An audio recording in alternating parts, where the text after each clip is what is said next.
ونصلي ونسلم على حبيبه الكريم. أعوذ بالله من الشيطان الرجيم. بسم الله الرحمن الرحيم. ألا إن أولياء الله لا خوف عليهم ولا هم يحزنون. صدق الله مولانا العظيم.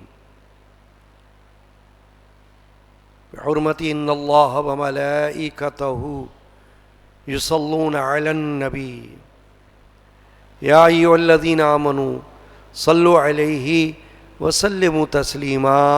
اللهم صل على سيدنا محمد وعلى آلہ وصحبہ اجمعین.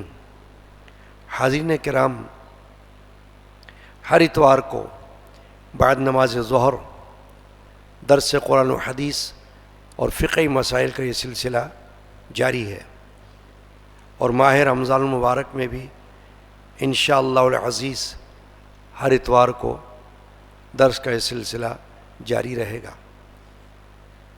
آج کی نشست میں نماز کا ایک اہم رکن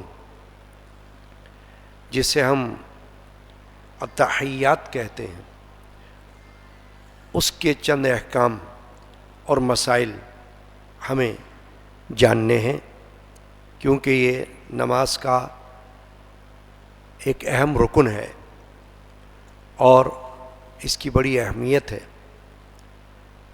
محدثین نے اپنی حدیث کی کتابوں میں باب التشہد قائم کیا ہے، یعنی التحیات کا باب.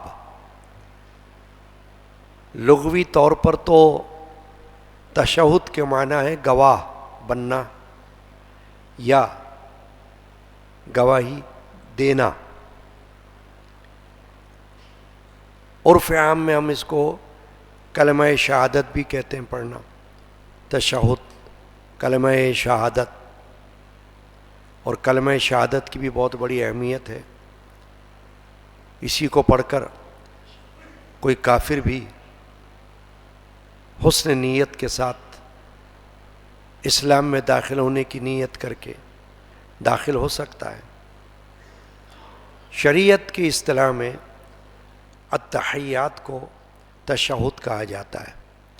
جب ہم التحیات میں بیٹھتے ہیں نماز میں، قاعدہ اولا جو پہلا قاعدہ ہوتا ہے 4 رکعت والی نماز میں، اور پھر آخری قاعدہ، اس میں ہم تشہد میں بیٹھتے ہیں. اور اس تشہد میں اہمیت یہ ہے کہ ایک طرف توحید اور ایک طرف رسالت، اس کی گواہی ہر مومن بندہ پڑھتا ہوا دیتا ہے. اور یہ گواہی بہت بڑی گواہی ہے.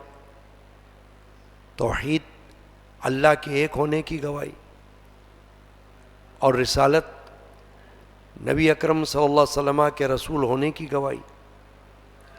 اور یہی ایمان کا بنیادی عقیدہ ہے. اس کے بغیر کوئی مومن مومن نہیں ہوتا، کوئی مسلم مسلم نہیں ہوتا. مرد و عورت دونوں کو اس گواہی پر قائم رہنا لازم ہے. چنانچہ یہ التحیات جو ہے یہ نماز کا بڑا اہم حصہ ہے، بڑا اہم رکن ہے. اس کے بارے میں معلومات حاصل کرنا یہ آج کی نشست میں ہمارا مقصد ہے. التحیات کے اندر جو الفاظ ہیں وہ الفاظ دراصل شب معراج میں سرکار دو عالم مغفر بنی آدم صلی اللہ تعالی علیہ وآلہ وسلم اور اللہ تبارک و تعالیٰ کے درمیان جو کلام ہوا ہے اس کے الفاظ ہیں. مثلا نبی اکرم صلی اللہ علیہ وسلم نے التحیات للہ والصلوات والطیبات یہ الفاظ ادا فرمائے کہ تمام تر تعظیم اور تمام تر عبادات اور تمام تر پاکیزگیاں اللہ کے لیے ہیں۔ یہ رسول اکرم صلی اللہ علیہ وسلم کی طرف سے کلمات ادا ہوئے۔ جواباً بارگاہ الہی سے یہ ارشاد ہوا، السلام علیکہ ایھا النبی ورحمۃ اللہ وبرکاتہ، تجھ پر سلام ہو اے نبی، اور اللہ کی رحمت ہو اور اس کی برکت ہو۔ اب یہ جو الفاظ ہیں یہ اتحیات میں، تشہد میں پڑھے جاتے ہیں، اور تشہد اتحیات کا پہلا حصہ ہے، کیونکہ پوری اتحیات جو ہے وہ 3 حصوں پر مشتمل ہے۔ پہلا حصہ تشہد وہ واجب ہے، چھوٹ جائے تو سجدہ صاف کرنا پڑے گا، یعنی لازم ہے وہ پڑھنا۔ اس کے بعد دوسرا حصہ درود ابراہیمی کا ہوتا ہے، 2 درود جو افضل درود کہلاتے ہیں۔ ویسے درود شریف تو بہت سے ہیں، بہت سے علماء نے، محدثین نے درود کے الفاظ لکھے ہوئے ہیں، درود کی کتابیں چھپی ہوئی ہیں۔ دلائل الخیرات درود کی کتاب ہے، درود تاج درود شریف ہے، اس کے علاوہ درود غوثیہ ہے، اور بھی ہے درود۔ تو درود تو بہت درود ہیں، وہ سب اپنی جگہ اہم ہیں، افضل ہیں، بابرکت ہیں، لیکن نماز میں جو درود پڑھا جائے گا وہ صرف درود ابراہیمی ہوتا ہے۔ درود ابراہیمی میں صرف درود ہے، اس میں سلام کے الفاظ نہیں ہیں۔ اتحیات میں جب آپ تشہد کے حصے میں ہوتے ہیں تو اس میں سلام آ جاتا ہے، السلام علیکہ ایھا النبی ورحمۃ اللہ وبرکاتہ، یہ سلام ہو جاتا ہے۔ اور درود میں دوسرا حصہ اتحیات کا، اس میں درود ابراہیمی آپ پڑھتے ہیں، وہ درود ہو جاتا ہے۔ تو نماز کے علاوہ تو آپ کوئی بھی درود پڑھ سکتے ہیں، ایسا درود جس میں درود بھی ہو اور اس میں سلام بھی ہو، یہ افضل ہے علاوہ نماز کے۔ لیکن نماز کے اندر صرف درود ابراہیمی پڑھا جاتا ہے۔ تو اگر کوئی یہ کہے کہ اس میں سلام نہیں ہے تو سلام تو اتحیات میں، تشہد میں ہو گیا، لہذا درود بھی ہو گیا اتحیات میں اور سلام بھی ہو گیا۔ دوسرا حصہ جو ہے یہ سنت کہلاتا ہے، درود ابراہیمی پڑھنے کا حصہ یہ مسنون ہے۔ رسول اکرم صلی اللہ تعالی علیہ وسلم نے خود یہ صحابہ کو بتایا اور اس پر عمل رہا۔ اور اتحیات کا جو تیسرا حصہ ہے وہ آخری حصہ ہوتا ہے، اس کے بعد سلام پھیرا جاتا ہے اور نماز مکمل ہو جاتی ہے۔ وہ تیسرا حصہ کون سا ہوتا ہے؟ وہ کوئی نہ کوئی مسنون دعا کا ہوتا ہے، کوئی بھی دعا عربی زبان کی مختصر، یا اگر بندہ اکیلا نماز پڑھ رہا ہے تو پھر کوئی بھی دعا پڑھ سکتا ہے، بھلے لمبی دعا ہو، اور ایک سے زیادہ دعائیں بھی پڑھی جا سکتی ہیں، کیونکہ اکیلا بندہ جس کو ہم منفرد کہتے ہیں اس پہ کوئی پابندی نہیں ہوتی، وہ تو رکوع کی تسبیحات بھی جتنی چاہے پڑھ لے، سجدے کی تسبیحات جتنی چاہے پڑھ لے، تلاوت قیام میں جتنی چاہے کر لے، کوئی قید نہیں ہے، اس کے ذوق و شوق پر ہے۔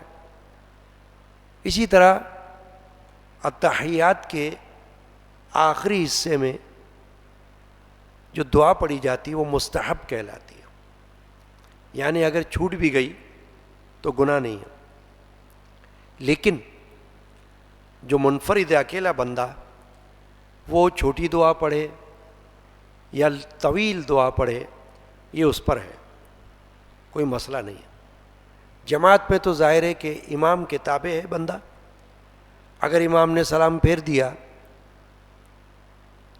تو آپ نے دعا چاہے جتنی بھی پڑھی ہو آپ کو سلام پھیرنا ہوگا، کیونکہ نماز میں جماعت کی صورت میں مقتدی امام کے تابع ہوتا ہے.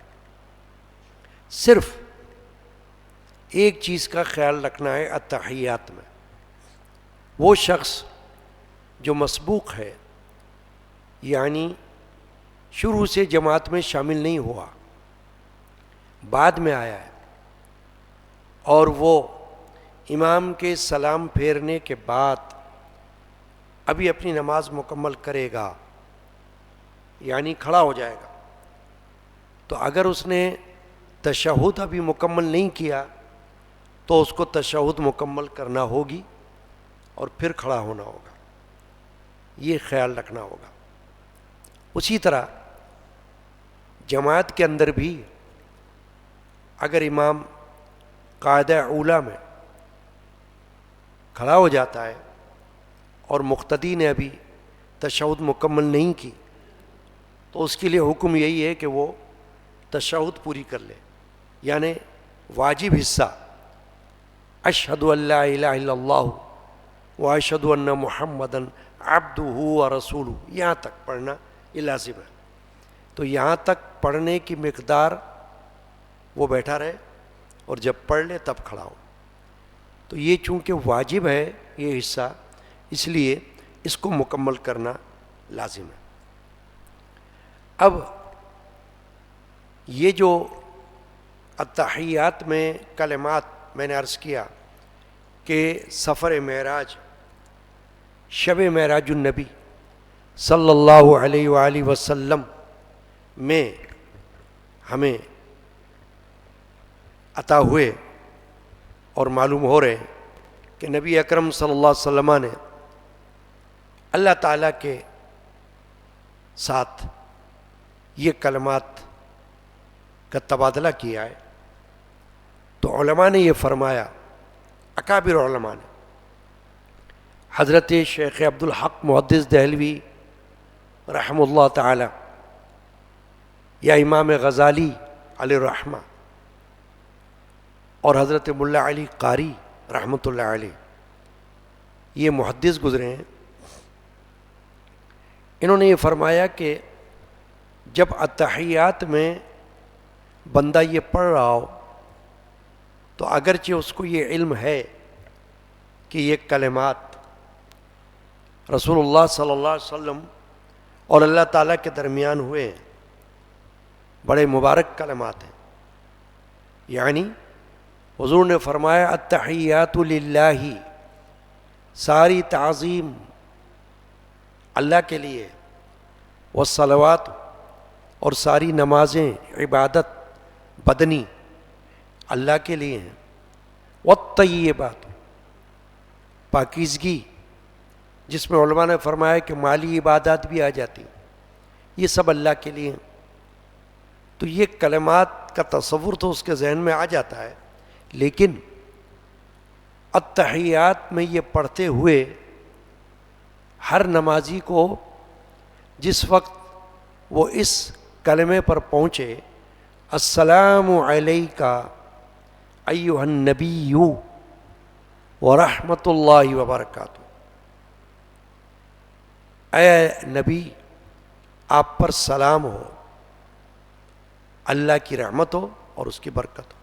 جب اس کلمے پر پہنچے تو تصور کرے کہ میں بارگاہ رسالت میں حاضر ہوں اور بارگاہ رسالت میں سلام پیش کر رہا ہوں.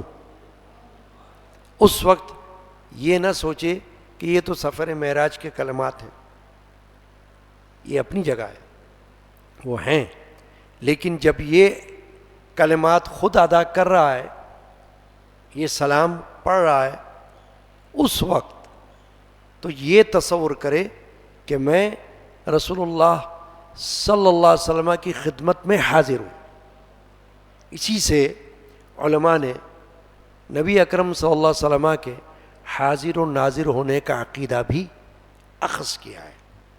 چنانچہ التحیات میں یہ بڑی اہم باتیں ہیں جو نمازی کو التحیات میں بیٹھ کر اپنے ذہن میں رکھنی ہے، چاہے وہ اکیلا نماز پڑھ رہا ہو، چاہے مسجد میں پڑھ رہا ہو، چاہے گھر میں پڑھ رہا ہو، چاہے دکان میں ہو، چاہے دفتر میں ہو، کہیں بھی ہو۔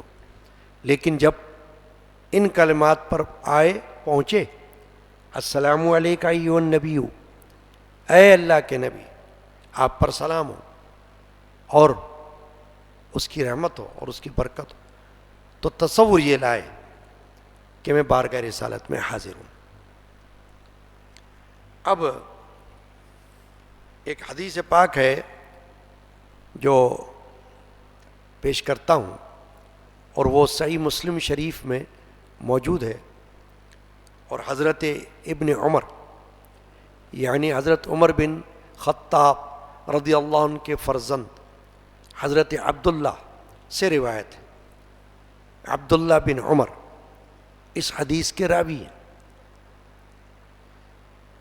وہ یہ فرما رہے ہیں، قالا کان رسول اللہ صلی اللہ علیہ وسلم اذا قعد فی التشہد وضع یدہ الیسریٰ علی رکبتہ الیسریٰ ووضع یدہ الیمنی علی رکبتہ الیمنی۔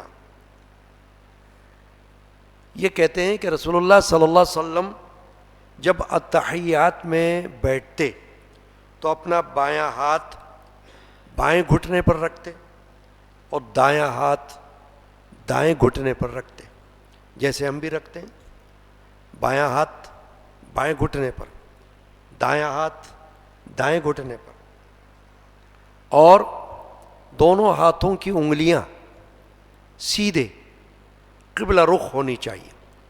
گھٹنے کو پکڑنا ضروری نہیں، بلکہ صرف رانوں پر اپنے دونوں ہاتھ انگلیاں کشادہ کر کے ملا کر رکھ دے، اور ان کا رخ ڈائریکشن کعبے کی طرف ہو۔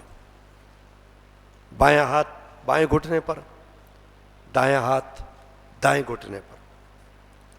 پھر فرماتے ہیں یہ عبداللہ ابن عمر رضی اللہ تعالی عنہما کہ اور 53 کا عقد باندھتے اور کلمے کی انگلی سے اشارہ فرماتے۔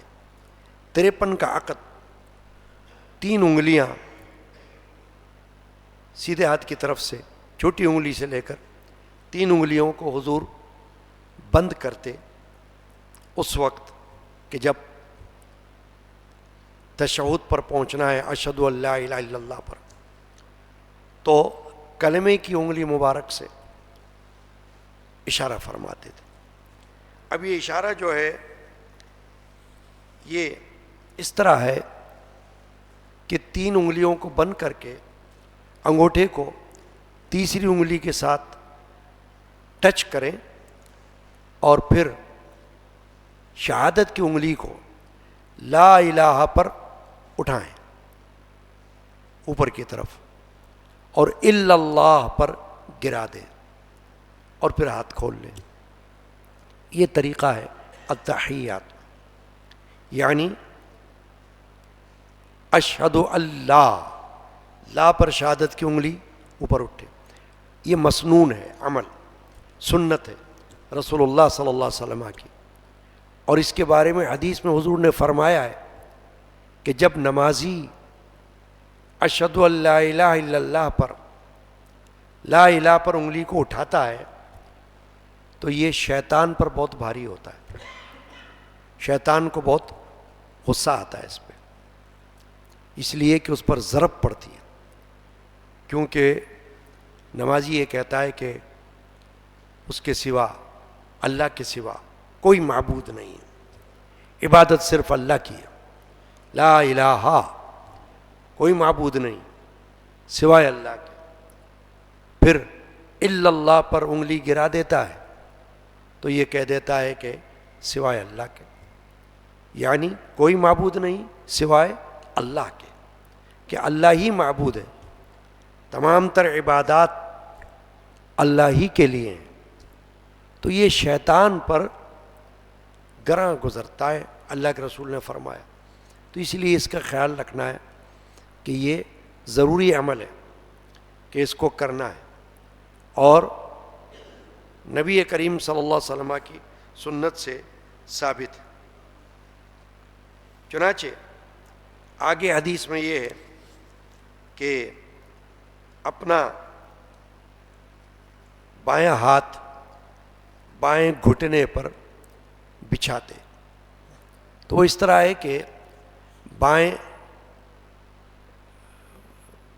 پیر کا جو پنجہ ہے اس کو موڑ لیا جائے اور دایاں پیر کو کھڑا کر لیا جائے، انگلیاں پنجے کی، دائیں پنجے کی کعبے کی سمت قبلہ رخ ہونا چاہیے، پوری کی پوری انگلیاں قبلے کی طرف، کعبے کی طرف، اور بایاں پیر کو بچھا لیا جائے اور اپنے کولوں پر بیٹھا جائے۔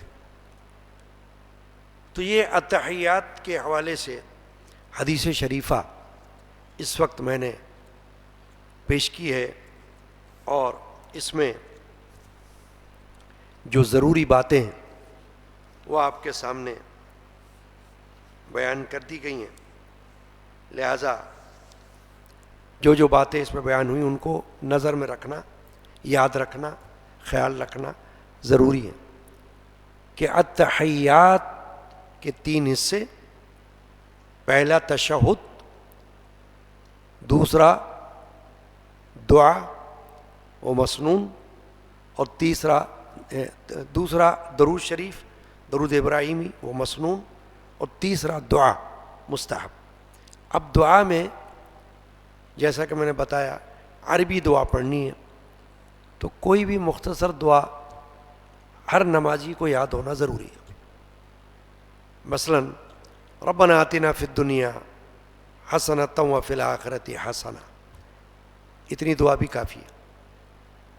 یا رب اغفر وارحم وانت خیر الراحمین، یا اللہم اغفر لی، اللہم اغفر لی، یہ بھی دعا ہو گئی۔ تو اس طریقے سے وہ دعائیں جو یا تو قرآن میں آئی ہیں، عام طور پر ایک دعا پڑھی جاتی ہے، رب اجعلنی مقیم الصلاۃ ومن ذریتی ربنا وتقبل دعاء ربنا اغفر لی ولوالدی وللمؤمنین یوم یقوم الحساب، اے میرے رب مجھے نماز پر قائم رکھ۔ یہ دعا ہے، بہت اچھی دعا ہے، نماز پر قائم رہنے کی دعا ہے، کبھی کبھی نماز پڑھنے کی نہیں، نماز کبھی کبھی پڑھنے کے لیے نہیں ہوئی ہے، نماز تو ہمیشہ پڑھنے کے لیے آئی ہے، قائم رہنے کے لیے۔ بہت سے لوگ ماہ رمضان میں نماز پڑھنے لگ جاتے ہیں، باقی دنوں میں نہیں پڑھتے، یہ ان کی بد نصیبی ہے، ان کی غفلت ہے، اور بہت بے عقلی ہے کہ وہ یہ سمجھتے ہیں کہ رمضان کا مہینہ آ گیا، مسجدوں میں رش ہو جاتا ہے، صفیں بھر جاتی ہیں، نمازیوں کی کثرت ہو جاتی ہے۔ ماہ رمضان میں کثرت سے نماز پڑھنا یہ تو اچھا ہے، لیکن صرف رمضان میں نماز پڑھنا، باقی ایام میں نماز نہ پڑھنا یہ برا ہے، کیونکہ نماز پورا سال کے لیے، نماز کے لیے حکم آیا ہے، اقیم الصلاۃ، نماز قائم کرو۔ قائم رکھنے میں استقامت کی طرف اشارہ ہے کہ نماز کو جاری رکھو، چھوڑو مت۔ تو رب اجعلنی مقیم الصلاۃ، اے میرے رب مجھے نماز پر قائم رکھ، ومن ذریتی، میری اولاد کو بھی قائم رکھ۔ اس دعا میں یہ خاصیت ہے کہ نمازی صرف اپنے لیے دعا نہیں کر رہا، اپنی اولاد کے لیے بھی دعا کر رہا ہے، ہر ماں باپ کے اوپر یہ فرض ہوتا ہے کہ اولاد کو بھی نماز کی تعلیم دے، خود بھی نماز پڑھے، اولاد کو بھی نماز کی تعلیم دے۔ جو باپ خود نماز نہ پڑھے وہ اولاد کو کہتا رہے تو کبھی نہ کبھی اولاد کے ذہن میں بات آئے گی کہ یہ خود تو پڑھتا نہیں، اذان کی آواز سنتا ہے، خود نہ نماز میں جاتا ہے، نہ خود نماز پڑھتا ہے، مجھے کہتا ہے نماز پڑھ۔ تو یہ ایسا ہو جائے گا جیسے خود عمل نہیں کر رہا، دوسرے کو کہہ رہا ہے عمل کرو اس پر۔ تو اس لیے اس دعا میں، اور یہ قرآن کی دعا ہے، یہ آیت شریفہ قرآن میں آئی ہے، رب اجعلنی مقیم الصلاۃ ومن ذریتی، اے میرے رب مجھے نماز پر قائم رکھ اور میری اولاد کو بھی۔ ربنا وتقبل دعا، اے ہمارے رب ہماری دعا کو قبول کر۔ ربنا اغفر لی ولوالدی، اے ہمارے رب ہماری مغفرت فرما اور ہمارے ماں باپ کی بھی مغفرت فرما۔ وللمؤمنین، اور سارے ایمان والوں کی مغفرت فرما۔ یوم یقوم الحساب، اس دن جس دن حساب ہوگا، یعنی قیامت کا دن، روز آخرت، یوم آخرت، اس دن ہماری مغفرت کرنا، ہماری بخشش کرنا، ہمیں بخش دینا۔ اب دیکھیے کتنی اچھی آیت شریفہ ہے جو بطور دعا کے ہے۔ زیادہ تر جو دعا سکھائی جاتی ہے نماز میں، التحیات میں پڑھنے کے لیے، وہ یہ دعا ہے، لیکن پابندی نہیں ہوتی۔ شاید آپ نے سنا ہوگا، میں نے تو پہلے بھی درس میں ایک اور دعا کا بھی بیان کیا حدیث پاک میں، کہ اہل سنت میں خلیفہ اول حضرت سیدنا ابو بکر صدیق رضی اللہ تعالی عنہ نے اللہ کے رسول صلی اللہ علیہ وسلم سے عرض کیا کہ یا رسول اللہ صلی اللہ علیہ وسلم، مجھے آپ کوئی دعا بتائیے جو میں نماز میں پڑھا کروں، یعنی التحیات میں پڑھا کروں، آپ مجھے کوئی دعا ارشاد فرما دیں۔ اب یہ پوچھنے کا مقصد کیا تھا؟ حالانکہ ابو بکر صدیق تو خود ہی عالم ہیں، صحابی ہیں، بہت سی دعائیں جانتے ہیں، خود بھی کوئی دعا پڑھ سکتے تھے۔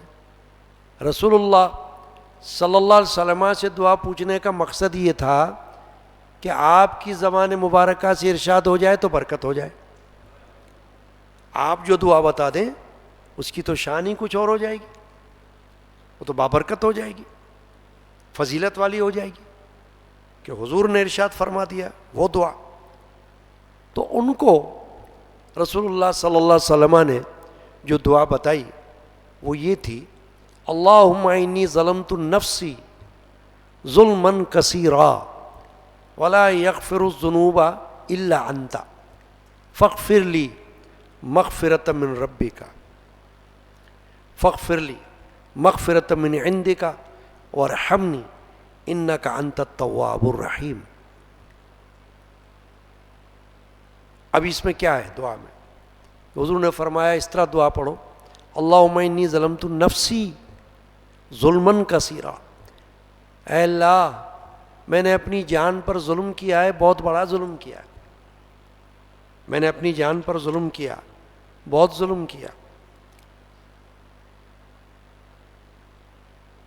اللہم انی ظلمت نفسی ظلما کثیرا ولا یغفر الذنوب الا انت، اور گناہوں کو بخشنے والا کوئی نہیں ہے سوائے تیرے، تو ہی بخشنے والا ہے گناہوں۔ ولا یغفر الذنوب الا انت فاغفر لی مغفرۃ من عندک، تو مجھ کو بخش دے اپنی مغفرت سے جو تیرے پاس ہے، اپنی بارگاہ سے مغفرت کے ذریعے مجھے تو بخش دے۔ ورحمنی، ورحمنی، اور مجھ پر رحم کر، انک انت الغفور الرحیم، بے شک تو بخشنے والا رحم والا ہے۔ اب دیکھیے کتنی عظیم دعا اللہ کے رسول نے صدیق اکبر رضی اللہ عنہ کو بتائی جو حدیث میں ہے۔ تو اس کا مقصد یہ ہے کہ بندہ کوئی بھی دعا جو مسنون ہے، حدیث میں آئی ہے، اس کو پڑھ سکتا ہے، اور ویسے جو دعا مختصر اس کو یاد ہو وہ پڑھ سکتا ہے۔ تو آج کی نشست میں، آج کے درس میں، فقہی مسائل میں ہم نے باب التشہد کی حدیث التحیات کے بارے میں ہم نے معلومات حاصل کی اور اس کے احکام کو جانا۔ اللہ تعالیٰ اپنی پاک بارگاہ میں قبول فرمائے اور ہمیں یاد رکھنے اور عمل کرنے کی توفیق عطا فرمائے، آمین۔ اللہم صلی علی سیدنا مولانا محمد وعلی آلہ وصحبہ وأہل بیتہ اجمعین۔ یا اللہ